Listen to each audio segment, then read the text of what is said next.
Hi friends, welcome to social team பது channel.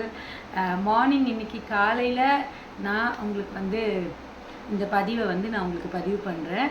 கிளம்புறதுக்கு முன்னாடி ஒரு 10 நிமிஷம் பேசிட்டு உங்ககிட்ட சொல்லிட்டு போயிடலாம் அப்படின்னு சொல்லிட்டு, ஏன்னா நைட் வரத்துக்கு 7 மணிக்கு மேலே ஆகிடுது.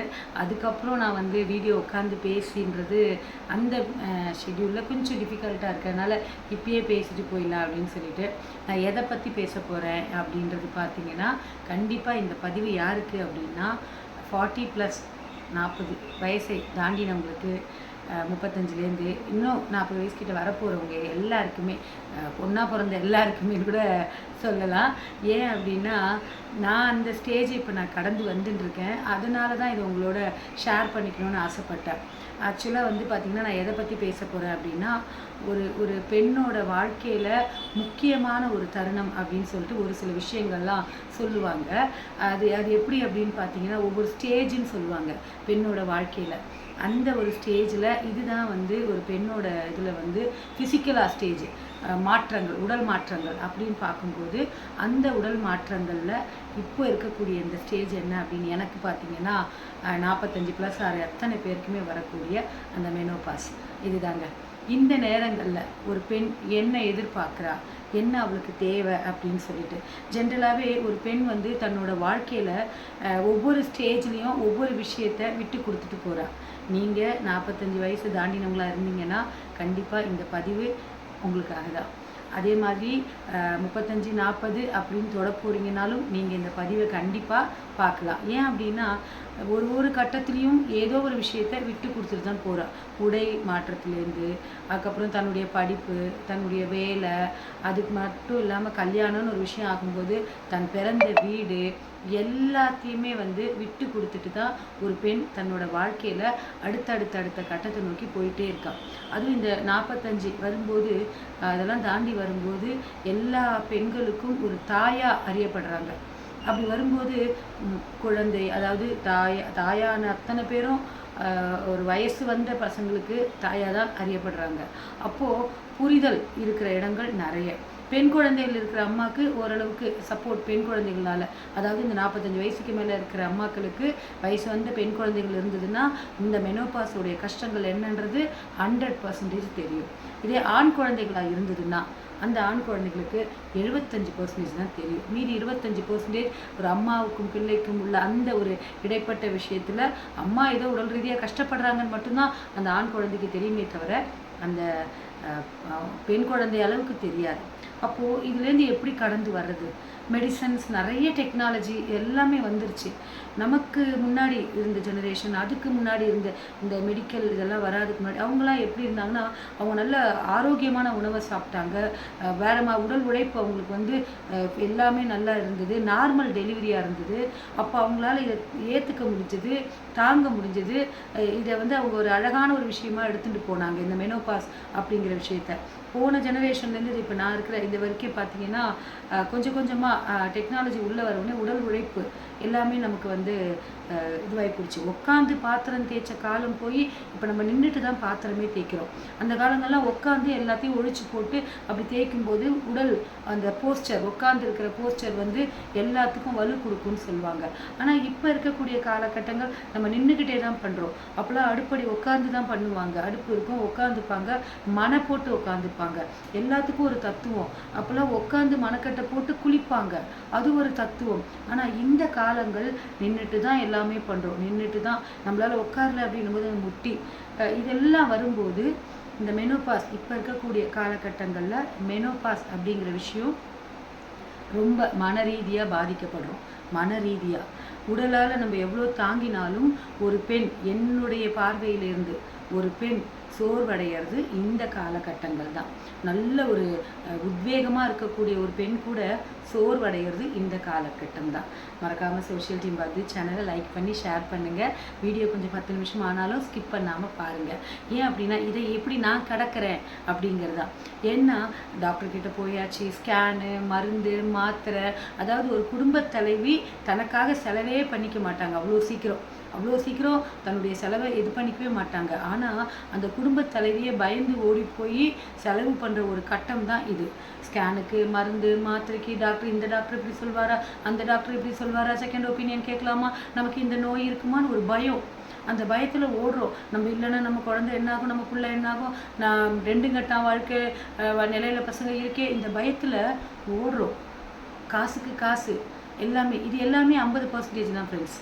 எல்லாத்தையும் விட்டு கொடுத்துட்டு வரும் பார்த்தீங்களா, எல்லாத்தையும் விட்டு கொடுத்துட்டு தான் வரும் ஆரம்ப கட்டத்துலேருந்து. இதை நம்மளால் விட்டு கொடுக்கவே முடியல. செலவானாலும் பரவாயில்ல போகிறோம். அந்த மாத்திரை மருந்தெல்லாம் பார்க்கும்போது நமக்கு என்னமோ பெரிய நோய் வந்த மாதிரி இருக்குது. இல்லை, சில பேர் என்ன தெரியுமா சொல்கிறாங்க, அக்கம் பக்கம் கூட இருக்கிறவங்களாம் பேசாமல் யூட்ரஸ் ரிமூவ் பண்ணிவிடு, இப்படி ஒரு ஐடியா வர கொடுக்குறாங்க. ஐயோ அதை பண்ணிட்டா இன்னும் என்ன உடல் உபாதைகளை நம்ம தாங்கணுமோ, அது ஒரு பயம் வந்துடுது. ஸோ இந்த மாதிரி எல்லாருடைய சஜஷனும் போய் நம்மளை ஒரு பயத்தை கொண்டு வந்தோடனே மிரண்டு போகிறோம். என்ன செய்யறதுன்னு தெரியாமல் மாத்திரை சாப்பிட்டாலும் ஒரு பயம், டாக்டர்கிட்ட போனாலும் பயம். டாக்டர்ஸ் கிட்ட வந்து எல்லாத்தையும் வெளிப்படையாக சொன்னாலும் நமக்கு க்யூர் ஆகிடுதா, இல்லை நம்ம சொல்லாமல் விட்டுட்டுமா, இது இல்லைன்னா வேறு ஏதாவது வந்துருமா, லிவர் கேன்சர் வந்துருமா, இல்லை யூட்ரஸ் எடுத்துருவாங்களா, என்னென்னமோ நம்மள அறியாமல். இது கிட்டத்தட்ட ஒரு 35 வருஷம் 40 வருஷமாக பார்த்து வந்த ஒரு விஷயம் இப்போது மெனோபாஸ் அப்படின்ற போது அதை பார்க்கும்போது நமக்கு ஐயோ நமக்கு என்ன இப்படி இருக்குன்னு ஒரு பயம் வந்துடுது பார்த்தீங்களா. இந்த பயத்தை எப்படி போக்குறது, நான் எப்படி அந்த பயத்துலேருந்து விடுபட்டு வரேன் அப்படின்னா, என் சரௌண்டிங்ஸ் எனக்கு துணையாக இருக்காங்க அப்படிங்கிறது தான். நட்பு வட்டமாகட்டும், வேலை செய்கிற இடமாகட்டும், வீடாகட்டும், எல்லாமே எனக்கு வந்து துணையாக இருக்குது. இதுதாங்க 50% மெடிசன். முதல்ல அதுக்கு அந்த மெனோபாஸ்க்கு முன்னாடி இருக்கிற அந்த உறவுகள் இப்போது நம்மளுடைய நிலையை பார்த்து நமக்கு சப்போர்ட்டாக இருக்காங்க. வேலையில் கூட வந்து வீட்டு வேலையில் செய்கிறதுல ஆகட்டும், பிள்ளைகள் நம்ம கூட அனுசரித்து போகிறதாகட்டும், நம்ம நட்பு வட்டம் நம்மளை பார்த்துட்டு அந்த இதுக்கு முன்னாடி இருந்த அந்த பகைமை உணர்வெல்லாம் கூட மறந்துட்டு ஓகே இவ்வளோ கஷ்டப்படுறாங்க, இவ்வளோ உடல் ரீதியாக இருக்காங்க, மன ரீதியாக இருக்காங்க, இவங்களுக்கு நம்ம வந்து உறுதுணையாக இருக்கணும், மாரல் சப்போர்ட்டாக இருக்கணும்ன்ட்டு வராங்க தெரியுமா. இந்த மாதிரி நம்மளுடைய நட்பு வட்டத்தை மாற்றிக்கோங்க. பகைமையாக இருக்கிறவங்ககிட்ட கூட போய் பேசலாம், சந்தோஷமாக பகிர்ந்துக்கலாம் அப்படின்னு சொல்லிட்டு. அப்புறம் வந்து பார்த்திங்கன்னா சாப்பாடு விஷயம், பீட்ரூட்டை சாப்பிடு, ஆப்பிள் சாப்பிடு, அப்புறம் கேரட்டு, ஏபிசி ஜூஸ் சாப்பிடுங்க, நிறைய ஃப்ரூட்ஸ், பொமக்ரனட்டு, டேட்ஸு இதெல்லாம் எடுத்துக்கோன்னு சொல்கிறாங்க. இதெல்லாம் எடுத்துக்கிறத விட யார் அதை நமக்கு கொடுக்குறா அப்படிங்கிறத பாருங்கள். யார் அப்படின்னா நம்ம வீட்டில் இருக்க ஒவ்வொருத்தரும் இந்த இதை சாப்பிடு, இது உனக்கு உடம்புக்கு நல்லது, இந்த கீரை கொண்டு வந்திருக்கேன், நான் நறுக்கி வச்சுருக்கேன், நீ செஞ்சு சாப்பிடு, மோர் அடித்து தரேன் சாப்பிடு, இந்த மாதிரி ஒரு புரிதல் உணர்வு வருது பார்த்தீங்களா. இதுதான் நம்ம எழுந்துக்கிறதுக்கு உண்டான ஒரு மருந்து. ஸோ இதை புரிய வைங்க. இந்த மாதிரி மெனோபாஸ் கஷ்டத்தில் இருக்கிறவங்க உங்கள் வீடுகளில் இருக்கிறவங்கக்கிட்ட இதை புரிய வைங்க. அப்போ தான் அவங்க நமக்கு சப்போர்ட்டாக இருப்பாங்க. இந்த கட்டங்கள் அப்படிங்கிறது இதை தாண்டி வரணும் அப்படிங்கும்போது உடல் ரீதியாக நம்ம வந்து நம்மளை பூஸ்ட் பண்ணிக்கணும், எனர்ஜி பண்ணிக்கணும். உங்களுக்கு எந்த மாதிரி ட்ரெஸ்ஸஸ் பிடிக்குமோ அந்த மாதிரி பண்ணிக்கோங்க. என்னையே இப்போ எடுத்துக்கோங்களேன். இப்போ நான் உங்களுக்கு வீடியோக்காக வந்து ட்ரெஸ் பண்ணிகிட்ருக்கேன்னு நினச்சிங்கன்னா, இல்லை நான் இந்த ஒரு காலத்தில் இப்படி தான் ட்ரெஸ் பண்ணிட்டு இருந்தேன், இப்போ நான் பழையபடி என்னை நான் வந்து பூஸ்டப் பண்ணிக்கிறேன். நான் வந்து என் பிறந்தலேருந்து அந்த மாதிரி கோண வகை தான் எடுத்துகிட்டு இருந்திருக்கேன். கல்யாணம் ஆன பிறகு இவங்களுக்கு பிடிக்கும்ன்ட்டு நான் நேர்வகை எடுத்தேன். சரிங்களா. இப்போது அதுக்காக நான் மாற்றிக்கல, இதெல்லாம் எனக்கு பிடிச்சிருக்கு, இதனால் இருந்ததுக்கும் இது பாருங்கள். இப்போ நான் கோண வகை எடுத்துட்டேன் பார்த்தீங்களா. இந்த ப்ளவுஸுக்கு ஏற்ற மாதிரி ஒரு ஸ்டட்டு, நல்ல இலை அப்படியே பெட்டல்ஸ்லாம் வச்சு நடுவில் ஒரு முத்து வச்ச மாதிரி, அதுக்கேற்ற மாதிரி பாருங்கள். பேண்டு கூட இந்த ப்ளவுஸ் கலரில். ஸோ இப்படியெல்லாம் தான் வந்து நம்ம அதுக்காக ட்ரெஸ்ஸு பண்ணிக்கணும்னு இல்லை, சின்ன சின்ன விஷயங்கள், சாப்பாடு விஷயம் கூட. நமக்கு ஏதாவது தோசையாக சொல்கிறீங்கன்னு வச்சுக்கோங்களேன், ஆனியன் போட்டு சாப்பிடணும்னு ஆசை இருந்தால் உடனே செஞ்சு சாப்பிடுங்க, உங்களை யாரும் கேட்க மாட்டாங்க. இனிமேல் நீங்கள் விட்டு கொடுக்கணுன்றது வந்து பிள்ளைங்க உங்களுக்காக விட்டு கொடுக்குற காலகட்டம் தான் இது. இந்த காலகட்டத்தை யூட்டிலைஸ் பண்ணிக்கோங்க. இந்த காலகட்டத்தில் உங்களுடைய சின்ன சின்ன ஒரு கோயிலுக்கு போகணுன்னு ஆசைப்படுறீங்களா, ஓகே, ஒரு மூவி பார்க்கணுன்னு ஆசைப்படுறீங்களா, என்னை இந்த மூவி கூட்டிகிட்டு போறியா அப்படின்னு கேளுங்க, போயிட்டு வாங்க. அப்படியே போகிறீங்க ரோடு சைடு கடையில் எதையாவது பார்க்குறீங்க அப்படின்னா உங்களுக்கு அந்த நேரத்தில் சாப்பிட்ணுன்னு இருக்கா, கேட்டு சாப்பிடுங்க. இல்லை நீங்கள் மட்டும் போகிறீங்கன்னா வாங்கி சாப்பிடுங்க. நீங்கள் ஏன் சாப்பிட்றீங்கன்னு உங்களை யாரும் கேட்க போகிறதில்ல. நீங்கள் சாப்பிடக்கூடாதுன்னு ரெஸ்ட்ரிக்ட் பண்ணுறவங்க கூட உங்கள் ஆசையை நிறைவேற்றணுன்ட்டு அந்த நேரத்தில் செஞ்சு கொடுப்பாங்க. இதெல்லாம் யூட்டிலைஸ் பண்ணி நம்ம இந்த மெனோபாஸ் அப்படிங்கிற டயத்துலேருந்து மீண்டு வரலாம். இந்த முடியெல்லாம் கூட கொட்டுதுங்க. இப்போது ஃபிசிக்கலாக முடியல கூட மாற்றம், முடி கொட்டுது, பயங்கரமாக கொட்டுது, நகம் உடையுது, நம்ம உடம்புல இருக்கக்கூடிய சத்துக்கள் அதெல்லாம் கொஞ்சம் கொஞ்சமாக குறையுதுன்றது நம்மளால் உணர்ந்து கொள்ள முடியுது. அப்போ இதுலேருந்து நம்ம எப்படி மீண்டு வரோம் அப்படிங்கிறது தான் நமக்கு இப்போ வாழ்க்கை. கடைசி இந்த 10 வருஷம் இல்லை 15 வருஷம் எப்படி வாழலாம், ஏன்னா குழந்தைகளுடைய அவங்களுக்கு இப்போ புரிதல் இருக்குது, நான் இப்படி தான் ஃப்யூச்சரில் போகிறேன்னு குழந்தைகள் வந்துட்டாங்க. ஸோ இன்னமும் நம்ம அவங்க பின்னாடியே போகணுன்னு அவசியம் இல்லை.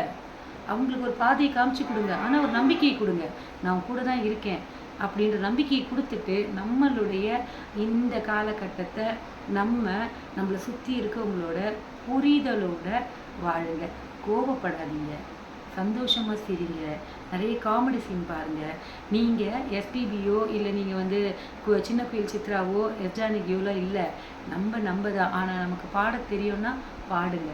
உங்களை பொறுத்த வரைக்கும் நீங்கள் தான் எஸ் ஜானகி, நீங்கள் தான் சின்ன குயில் சித்ரா. உங்களுக்கு என்ன தெரியுமோ பாடுங்க.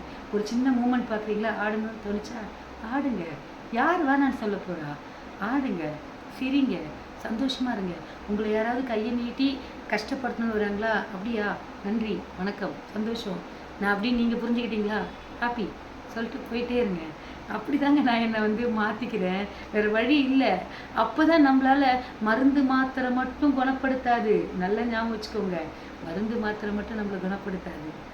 நம்மளுடைய எண்ணங்கள், செயல்கள், நம்மளை சுற்றி இருக்கக்கூடிய விஷயங்கள் தான் நம்மளை செயல்படுத்து. பார்த்தீங்களா, நான் இதுதான் இப்படி நான் என்ன பூஸ்டப் பண்ணிக்கிறேன். நான் உங்களை மாறுங்கன்னு சொல்லலை, நான் எப்படி இதை எடுத்துட்டு வெளியில் வர அப்படின்றத உங்ககிட்ட சொல்கிறேன்.